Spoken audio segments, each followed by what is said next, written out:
Well, I wonder who is the most unlikely evangelist you've ever met. In Preston Perry's case, he might be tempted to say it's himself. From being a kid hustling on the streets of Chicago alongside gang members, smoking weed, chasing girls, it was actually the tragic death of a friend in a shooting that sparked a huge change in Preston's life. And we're going to find out what happened to Preston today on the Maybe God podcast. Preston Perry is a poet, a performance artist, an apologist. He co-hosts the With the Perrys podcast with his wife, Jackie Hill Perry. And his new book, How to Tell the Truth, is a guide to how to share your faith with grace and truth. Thank you for joining me on the show, Preston. Thank you for having me. It's a true honor. Thank you for having me. Well, I just wanted to say before we leap into the book, what does an average day in the Perry household look like? You're a very busy couple, aren't you? Yeah, sometimes a little bit too busy than my liking. Yeah, man, it looks like taking care of our children, trying to make time for one another, to connect with one another. I run a clothing line, so making sure everything is running good with that. Sometimes there's podcasts, in the morning to the mid-afternoon. So our home never really looks the same day by day. But, come like 3:34, we try to shut everything off and just spend time with our children.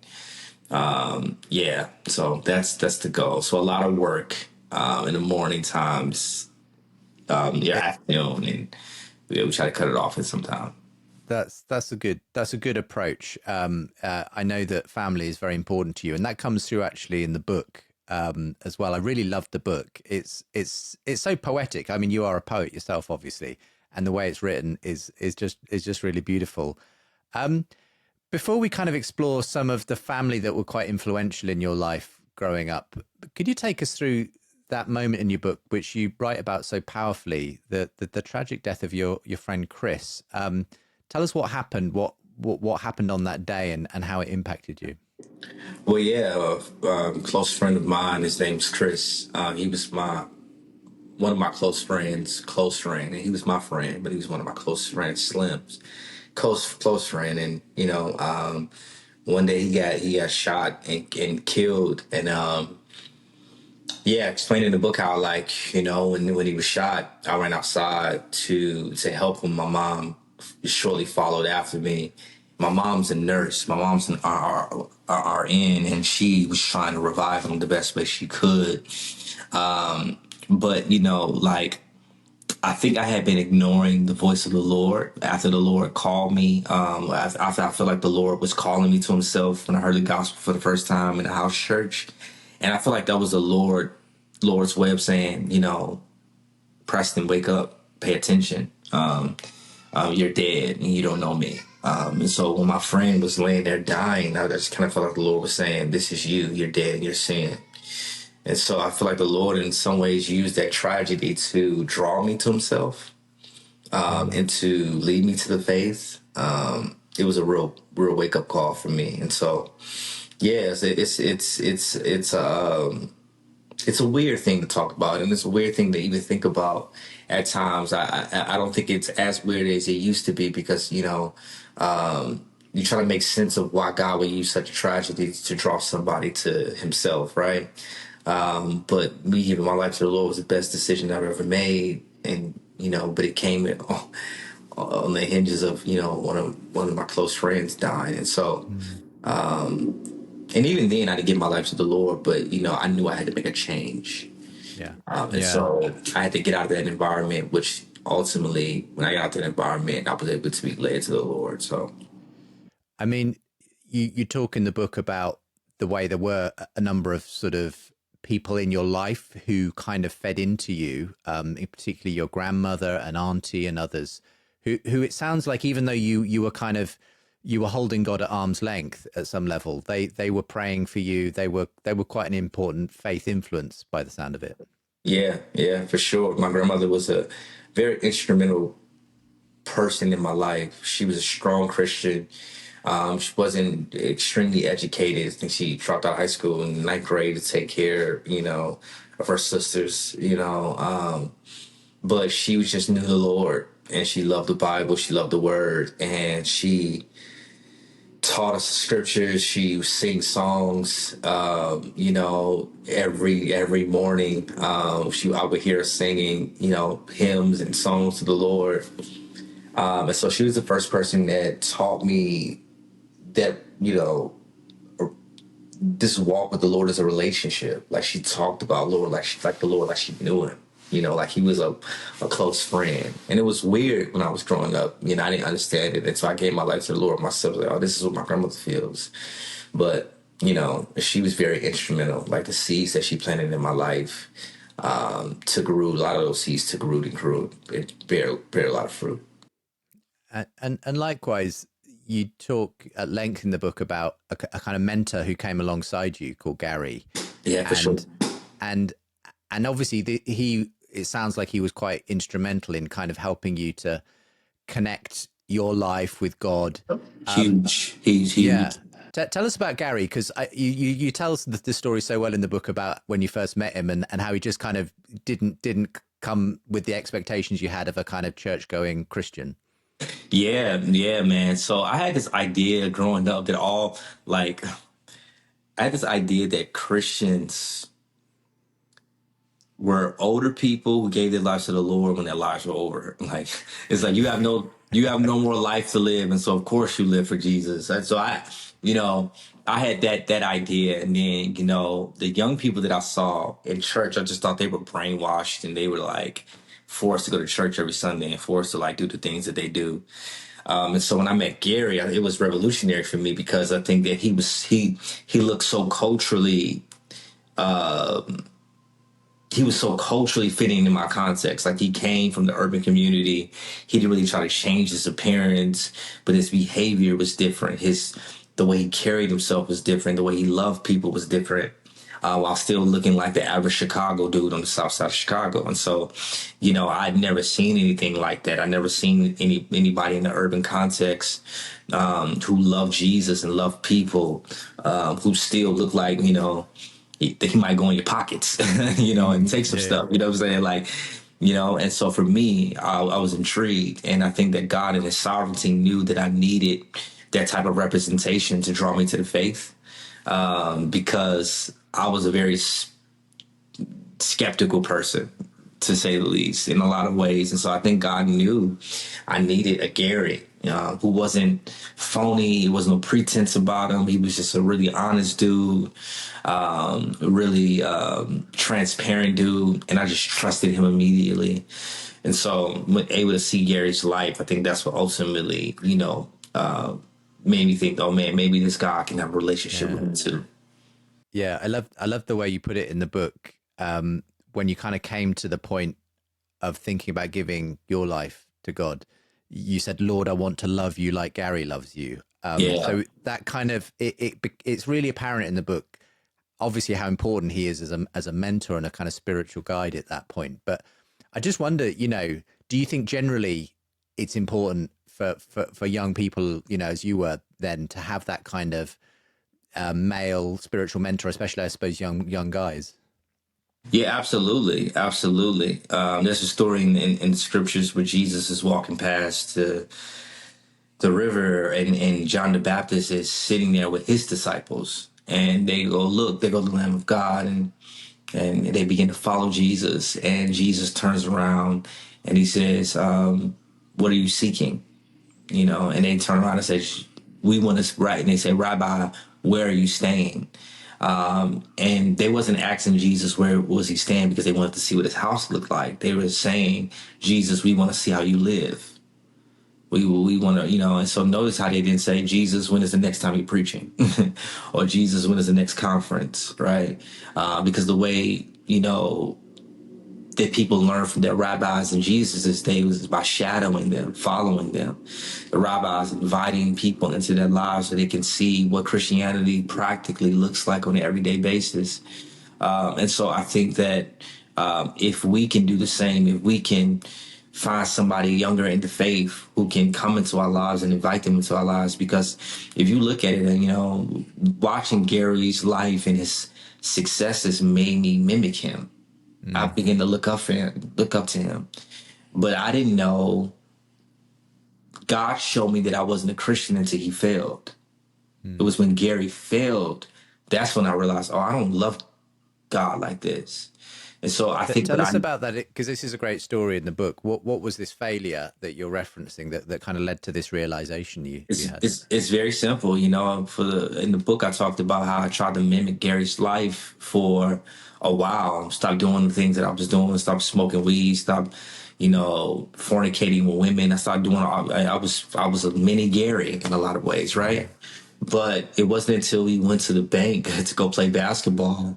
Right before we went to play basketball, he drove into the bank drive-through to get some money out of the bank, and the girl flirted with him. And for the first time, I saw Gary, my mentor, kind of flirt back, and I was like, "Oh, this is gonna end well. Like, you're about to get her number."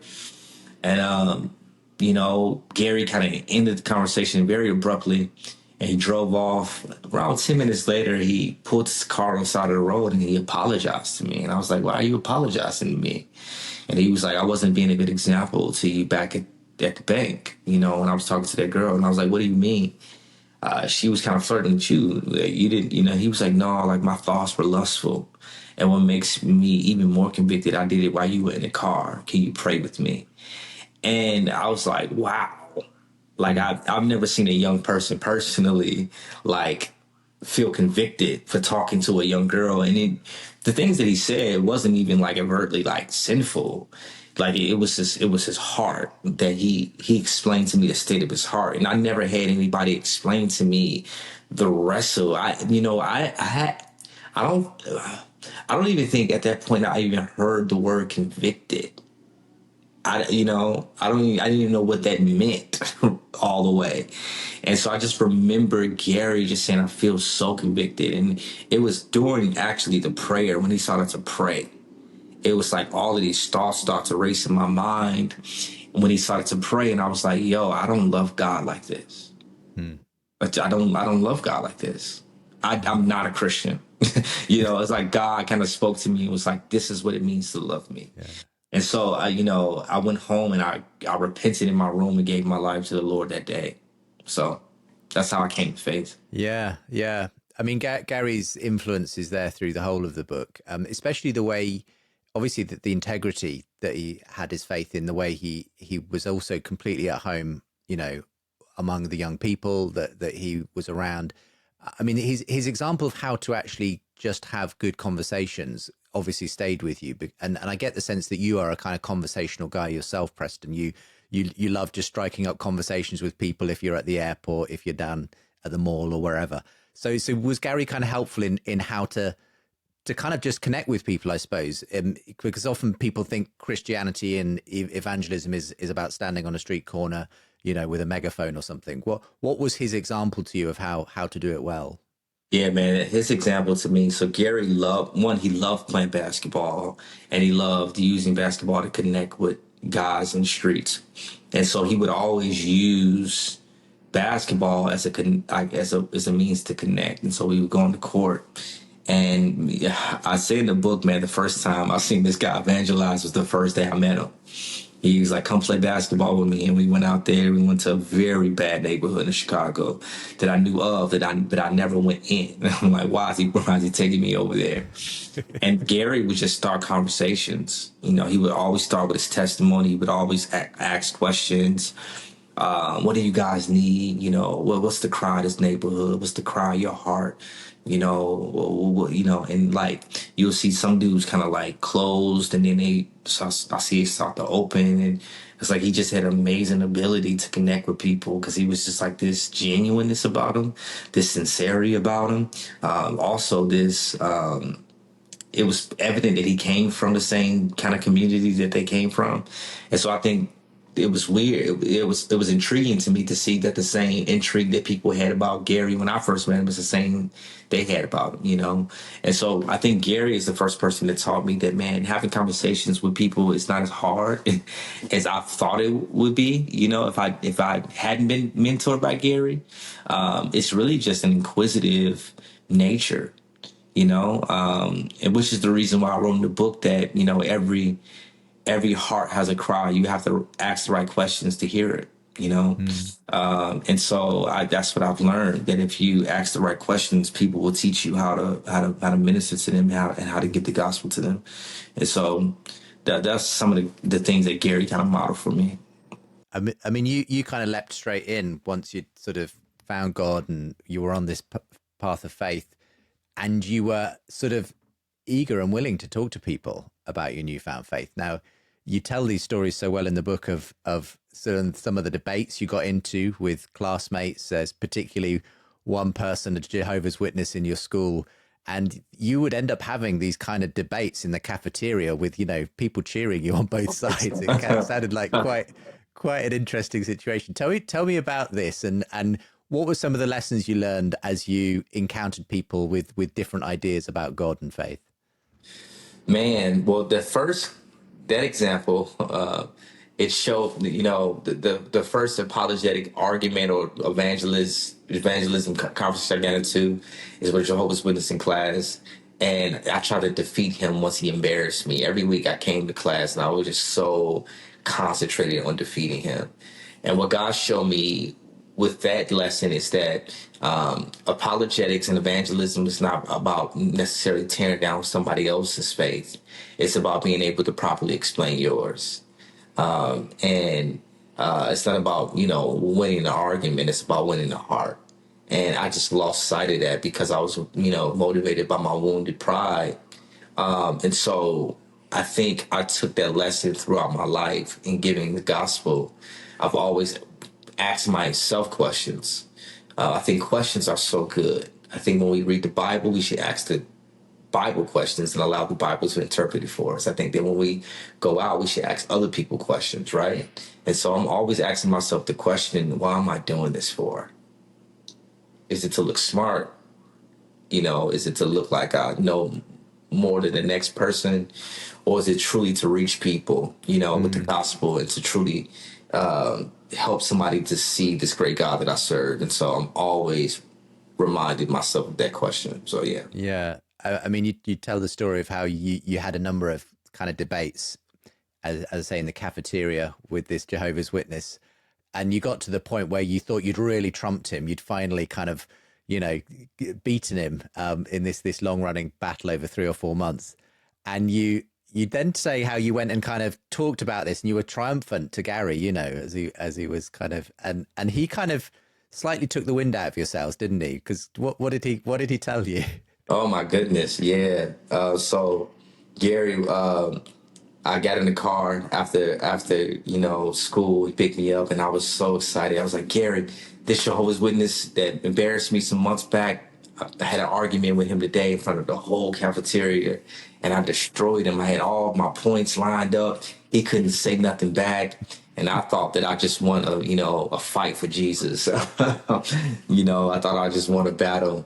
And Gary said, Preston, let me ask you a question. Are you still trying to win this guy's heart? And I looked up and I was like, I was never trying to win his heart. I was always trying to win an argument. And he was like, no, that's not what we do it for, P. He was like, what's the guy's last name? And I was like, I don't know his last name. He was like, you've been talking to a guy this long and you don't even know his last name. And so that was just a reality check for me to know that I looked at him as a person to defeat, not a person to reach. And Gary showed me in a lot of ways that even though I had the knowledge down pat, I had did a disservice to him because I didn't know how to give the knowledge in a way that he would receive it, because I was so busy trying to defeat him instead of trying to reach him. And so I just took that with me, the rest of my ministry. I want to reach people with apologetics. I don't want to defeat, which is the reason why when I did my YouTube videos, I didn't put Preston versus a Muslim like it's a UFC fight.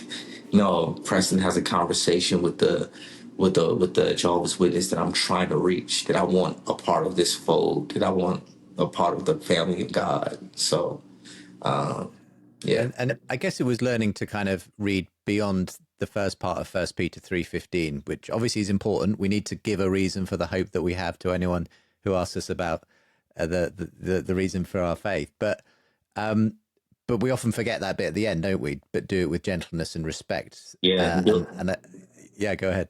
do it with gentleness and respect. I think we forget about the second part, well, really the third part of that. Because when I read that scripture, I see it in really four parts, right? I think we forget about the first part, right? When it says, in your hearts, honor Christ the Lord is holy. And so, like, we have to, apologetics first starts with off with a heart that honors the Lord. One, it's a heart issue. It's not a mind issue. And so I think that's one thing that we have to understand, that apologetics is a heart thing. And I think that we start here and we think, oh, I'm an apologist. And so I know I have to know a whole bunch of information. But God is apologetic. In its apologetics text is saying, honor Christ the Lord. And so are you showing up honoring God by the way you honor his people? And then are you prepared to make a defense for anyone who asks you for the reason for the hope that is in you? And then it goes on to say, but do it with gentleness and respect. And so one, it starts with the heart that honors the Lord. Then it moves to the defense, and then it ends in conduct. And then it goes on to say, but having a good conscience, so in those who revile your good behavior in Christ may be put to shame. And so it's like, man, like I think we focus so much on the defense, but this whole defense, this whole apologetic argument is surrounded around conduct. It's surrounded around behavior. It's surrounded around, love. And so I think that if we look at apologetics like that, I think our approach will be changed. Yeah. And so I don't know if that made sense. I'm sorry, but yeah. It does. It makes a lot of sense. And in a way, you put that into practice, just to wrap up this story of this Jehovah's Witness in your school, by actually putting that into practice. And you actually tried to have a conversation where you actually did find out more about him. And that kind of changed the whole perspective actually on the debates you'd been having, didn't it? Yeah, absolutely. Absolutely. I was like, man, if I'd known this about him, I probably would have been able to give him the gospel in a way that he would have received it. That wasn't so robotic and so, yeah, if I had known that he had mom hurt and he couldn't, what I mean? Like if I had known, but I was so busy trying to defeat him, I wasn't trying to get to know him. And when we got the chance to know each other, we actually liked each other a whole lot, We respected each other, that we both were studious people. I think I was the first Christian that went back and forth with him with theology. A lot of Christians didn't. So he respected that, but we really liked each other once we got the chance to know one another. And so it's great. I mean, in How to Tell the Truth, you talk about growing up on the south side of Chicago and just all the different kind of worldviews that were on offer there. On the street corners, you had Hebrew Israelites and Nation of Islam. You would have Mormons coming around. You had Jehovah's Witnesses. I mean, I guess before you became a Christian, maybe Christianity was just one more kind of thing, kind of saying, hey, we're here and so on. What changed once you became a Christian as you encountered all these different worldviews on your doorstep? How did you kind of try to go about engaging them? And what were some of the further lessons you learned, I suppose? Because these are all very different ways of understanding God and culture, aren't they? And you do a good job in the book of explaining, just some of the specific differences between these outlooks. Yeah, for sure. For sure. That's a really good question. I mean, I tell people all the time, my apologetics was birthed out of my evangelism. I also say all the time that, the moment you tell somebody that you're a Christian, in a lot of ways, you're an evangelist. The moment they ask you questions, you become an apologist. And the moment they're willing to follow you, you become a discipleship maker. And so evangelism, apologetics, and discipleship making is not the same thing, but I think they definitely hold hands. And so for me, when I first became a Christian, being led to the Lord by an evangelist, I was compelled to just give the gospel to people. I just had a heart for the lost. And, it wasn't until I got connected with a guy named Brian Dye when he put me over the evangelism team in my local church. And we would go out in the streets, we would talk to people in the neighborhood, and we would run into other religions. And I saw Christians avoiding them so much. And it reminded me of the encounter I had with Chris in college. And it was just like, no, like, if the Bible tells us to make a defense for why we believe what we believe, but it also tells us to make disciples of all nations, you have to understand that the word nations mean people. Make disciples of all people. And other religions are included in those people. And so how can we be evangelistic even in apologetics, right? How can our evangelism fuel our apologetics to say, man, it's not just about winning an argument with these other worldviews, but it's also about reaching them. And so I love to hear testimonies of just Jehovah's Witnesses and Mormons who converted to the faith, because it's always a person who showed them the right version of Christianity that led them to Jesus. I think those stories are powerful. Can you explain for those who maybe just are not very familiar with, for instance, what Hebrew Israelites are, what the basic kind of views are there, and why it is attractive to, a certain number of young men, especially maybe from that kind of African Caribbean, African American context? Well, yeah, so the Hebrew Israelites, particularly in the States, and there's a growing number of Hebrew Israelites in UK. Well, I know for sure London had an event in London last year, and a group of Hebrew Israelites came to my event to talk to me after the show. Okay. And so I know they're out there as well. Hebrew Israelites are a group of men. They're different sects, first of all. So before I say what I say, I want to just represent them fairly. Every Hebrew Israelite camp doesn't believe in what the next camp believes, right? But typically the Hebrew Israelites, the loud ones that you will see online, they believe that they are the descendants of Israel. They believe that they are the lost tribe of Israel. There's a scripture in Deuteronomy where it says that the children of Israel would be put in ships and scattered all over the earth. And so essentially what they believe is that the Israelites who landed in Africa were sold into slavery to the white man during a transatlantic slave trade. So they believe that scripture where it says that they will be put in ships was a metaphor for the transatlantic slave trade that happened in 1916. So they believe essentially that the Israelites that landed in Africa were sold into slavery in America and sold into slavery in other parts of the world. And so they believe that they're not African American, that they're being awakened, that they feel like they're going through what they're called the Great Awakening, where God is revealing to them that they are the lost children of Israel. And so a lot of them believe that the white man, the Asian man, and I forget the other nationalities cannot inherit the kingdom of God. They believe that salvation is only reserved for ethnic Israel. They believe that the white man is the Edomite, which is like the devil, because of the evil that they have done with black people for so many years. And a lot of them, believe it or not, are African American, and they don't like African Americans, nor do they like Africans. Because they believe that Africans are the one who sold them into slavery. And it's just sad because I think a lot of them, genetically are African American, but they convince themselves that they're Israelites. Because they believe that their culture, their identity, their lineage, their heritage was stripped away from them, there's a lot of anger coming from those camps, a lot of rudeness, a lot of vowel words and behavior. In the States, you've seen them do things as low as making white people kiss their shoes in Times Square in New York.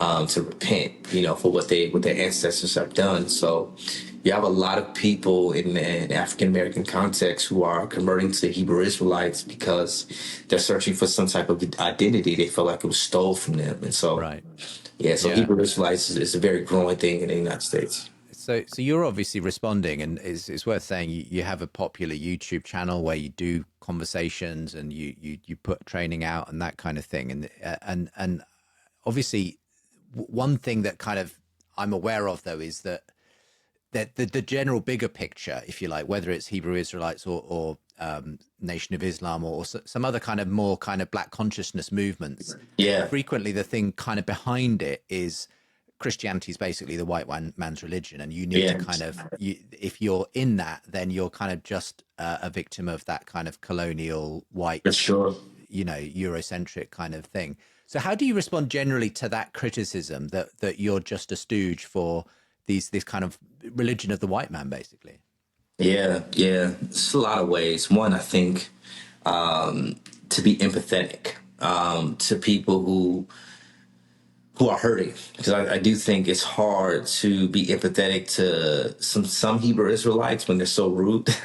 But at the end of the day, and beneath it all, it is just a hurting person who's probably tired of, the American church not responding to injustices the way they feel like they should, or, people feeling like, them feeling like, the black man, they call themselves the so-called black man, because black is only a color. That's what they say. How the so-called black man has been treated throughout history.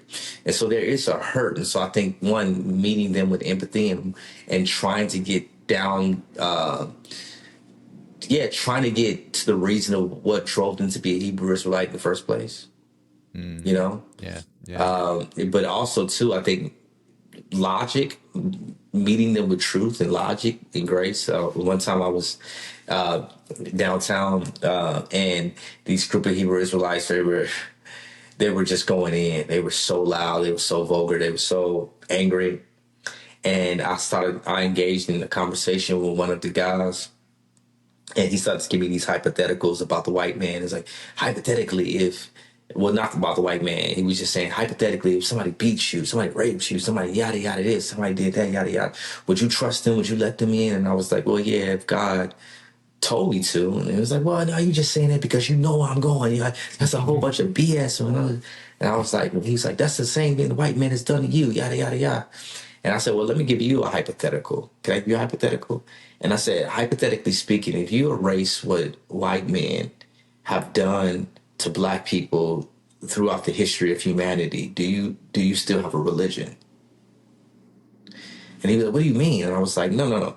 If you just erase everything that happened in the 16, 17, 1800s, Jim Crow South, if you remove everything, do you still have a religion? And I was like, the answer is no, because your religion is based on what men has done, not what God has done. Right?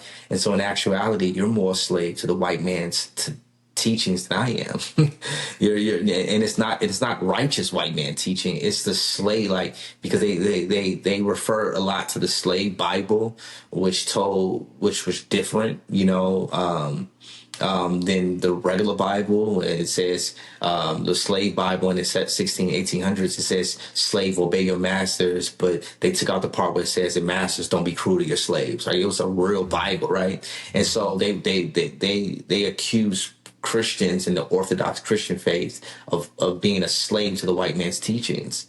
But I'm like, well, if your religion was built on what man has done, and you shape the whole ideology based on reaction, like you have a reactionary faith. And so in the most loving way, I try to get them to understand that truth is that when you look at your signs, there's nothing there that represents the gospel message. There's nothing about Jesus' death, burial, and resurrection. There's nothing about that he died for sinners, that he came to be the propitiation for our sins. It's all about what white man has done, right? And so this religion has made you find a false identity, but not a true savior. And so that's what I try to get them to understand the most. It doesn't always work out. But you're there, and I mean, I'm incredibly impressed by the way that you do, often in the face of a lot of vitriol, you're kind of trying to be as gracious and Christian as you can in that circumstance. I mean, the thing I wanted to kind of talk about as well is the fact that so much of this is about, as you say, identity, and I get the sense that a lot of young guys especially are joining these movements kind of for the same reasons sometimes young guys join gangs or whatever. It's because they're looking for something that can give them meaning and identity in their life, where they're often feeling like. So I met a young guy here in the UK about a year ago who young white guy who's just kind of was interested in Christianity, and I gave him a copy of like a book that I thought might help him. Well, about a year later, his mum gets in touch with me and says he's become a Muslim. And I was kind of quite shocked. I was like, oh, I wasn't expecting that. And she said, basically, he's on TikTok a lot.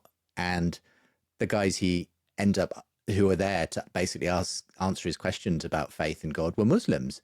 And then, he got reached out to in his local area by someone from a mosque. And suddenly he's in there and, and he's calling himself a Muslim now. And, he said their Shahada and everything. And I'm like, wow, I mean, that's really interesting, isn't it? Because I just get the sense that whether you like it or not, in some ways, in some parts of the world and here in the UK, sometimes the Muslims are doing a better job of kind of reaching out for an identity and a kind of sense of belonging than sometimes the church is. And I think that's a kind of a real lesson for me, certainly, that actually, how do we as a church kind of offer the kind of identity and belonging that is often so attractive in some of these other groups, Yeah, that's so true. That's so true. In the States, we have something called, I'm pretty sure you heard, the Nation of Islam. They're like a sect of Muslim, most traditional Muslims will tell you that they're not real Muslims, but the Nation of Islam is like black Muslim faith. And they have a leader called the Honorable Minister Farrakhan. And I mean, he preaches against homosexuality. He preaches against a lot of stuff that Christians preach against, but he just has a false God, right? But one of the things that you see is so many rappers quoting Minister Farrakhan, because I think that he just does a really good job of engaging the culture in ways that the traditional Christian pastor in America doesn't. And so he's on the Breakfast Club, when a rapper gets arrested, and he's not condoning their sinfulness, but he is meeting the need. He is going out there talking to them and meeting with them.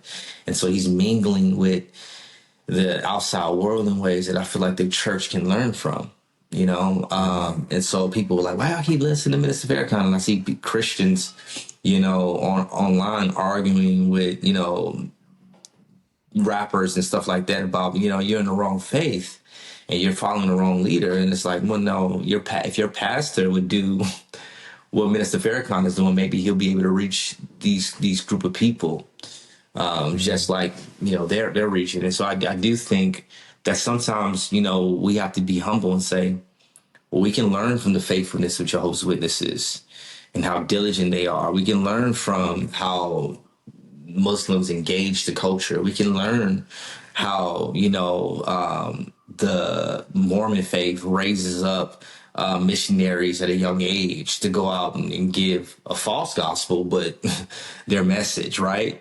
We can learn.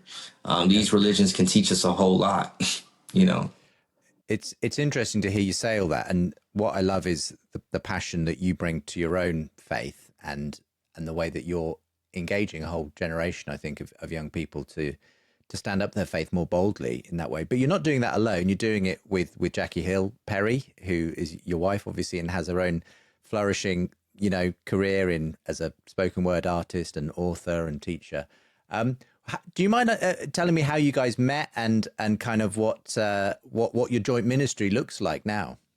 Yeah, so me and my wife, we originally did poetry before we taught, before we wrote books. It was a huge ministry back in the day, between 2007 to like 2014.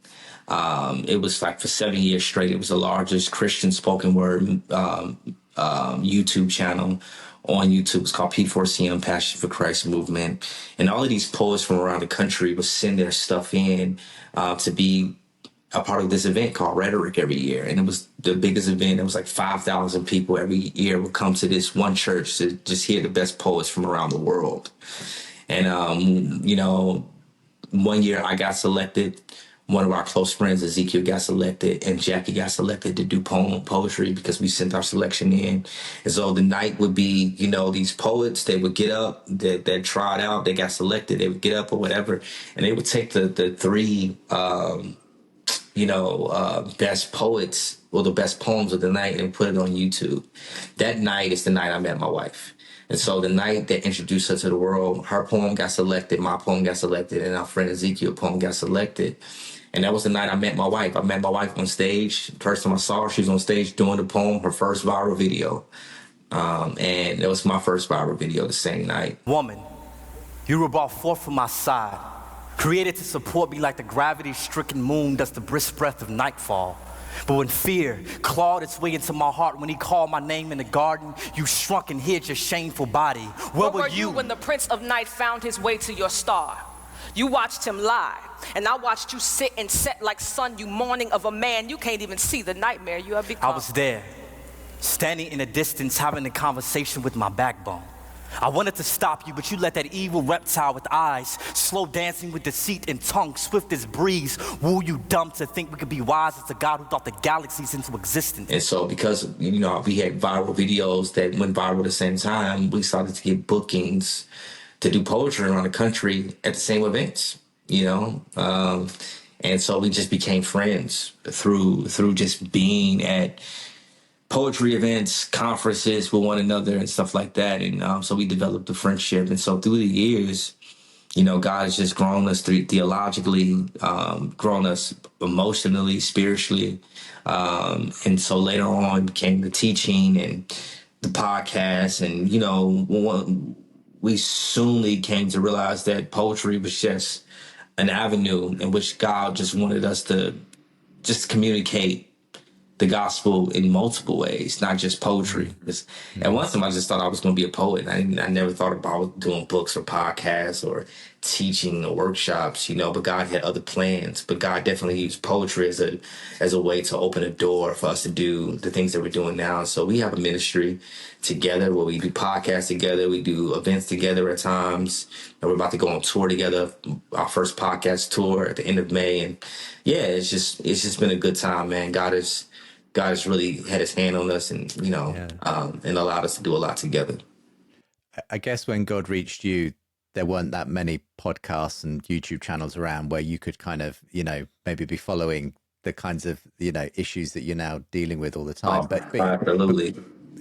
But we now live in this world full of YouTube videos and personalities, influencers, and so on. And in a way, you've dived into that yourself. The both of you, I'd say, are very influential. So what are you kind of seeing happen in terms of the people who are following you? Do you feel the pressure as well, I suppose, of kind of now, kind of in an online way, being very influential? I know you can't disciple people because that has to happen in person, but certainly lots of people are looking to you and to Jackie as kind of, you know, helping them as they take their first steps in faith, aren't they? Yeah, I mean, it is always a some measure of pressure, I think, when you know that God is giving you influence to steward, you know? I try to cast that care on the Lord because ultimately it's not my efforts, it's what God will do in a heart, you know? But I definitely always want to make sure, you know, I'm living a life that's worthy of the gospel, publicly and privately. I think that's the main thing for me. But I'm just honored, man. You know, one of the reasons why I started my YouTube channel was because when I first got into apologetics back in college, I would go look for resources and I didn't see people look like me. And so I originally did it to just inspire people who came from where I came from to know that they can do it. But then as my platform began to grow, I just had so many Christians, Black, white, Asian, Native American. You know, I started to travel out the country and started to get more followers throughout the country. And so many races that follow me were inspired. So it's like, man, okay, now I'm moving to Atlanta. I see that my white brothers and sisters, they are in communities with Mormons. How can I teach them? And so, you know, I started to have conversations with Mormons. And so, you know, I'm just honored that God would just use me to inspire people to make disciples in their local context and be evangelists. I've had so many testimonies of people saying, yeah, I became an evangelist watching you. That's the biggest compliment. You know, the two biggest compliments is like you made me think that I can do it and not, you know, a whole. And when people say, you know, a whole lot, I really don't care about, you know, I meet people who know way more than me. It's about what you do with what you know. You know, and so, and then my second biggest compliment that I love is I love the way you treat people. Like if people can watch me and they can be more impressed with how I treated someone more than the knowledge that I have, I think I've won. So that's what I ultimately want to inspire people to do, which is the reason why I named the book How to Tell the Truth. So if the Bible was written over like the eastern part of the world, you know, Christ was, born, lived, and died in this. That I have researched. I researched that that you guys believe that God visit the prophet Joseph Smith in the Americas. Yep, that was in the Americas. Okay. Was it God or an angel? It was first. It was the very first time. It was God and Jesus Christ, side by side, talking to him. Okay. I guess as well, that example is very different to what's often going on in the popular culture, where it's often about kind of how can I put down the other person. At the time of recording, there's this beef going on, a rap battle kind of thing between Kendrick Lamar and Drake, isn't there? And all this stuff, but that's kind of the culture very often in youth culture. It's very confrontational. It's very kind of I'm better than you. And that's, you can see why that's so attractive to young people at one level. It kind of it feels interesting and edgy and everything else. So I guess how do you kind of continue to be relevant, but without kind of, I suppose, adopting the standards of the world in the sort of world you live in, where you also want to be reaching that same person that Kendrick Lamar and Drake are speaking to, Yeah, I think not falling into because I tell people all the time, people don't make you do anything; they just bring what's in you out. Mm-hmm. And so when I go out there, I beg the Lord to take pride, or pride is going to show up. I tell the Lord to take the arrogance away. Arrogance, the devil's going to use somebody to bring the arrogance up. And then when I've done that, I've realized that when I've truly done that, I was able to actually reach people, to truly reach them with the gospel and to hear their heart. Because what's happening with Kendrick Lamar and Drake is entertaining, but nobody's being served, right? Nobody's being truly heard. And so, for me, I want to meet a need, right? And so I need to show up different in the world to meet that need. And so I think that in order to reach people, we have to be like Jesus, who came and was countercultural. Like it was at that time, they never heard anybody say, if somebody slaps you on the right cheek, turn and let them slap the other. Or bless your enemies. It was like, bless our enemy, you know what I mean? And in some ways, it's still kind of like, whoa, like, what do you mean, And so I just try to, make sure I'm like Jesus in every way, when I go out there in the culture. Final question, if I can, Preston, which is just, a lot of people feel like, hey, we're living in a more and more secular culture. Christianity's on the decline. The nuns, the people say they've got no religion are on the rise.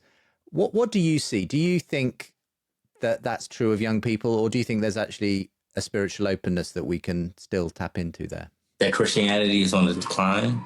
Well, I suppose that Christianity is on the decline in the West, you could say, is just a fact numerically when you look at the statistics. I suppose I'm wondering whether that's the end of the story.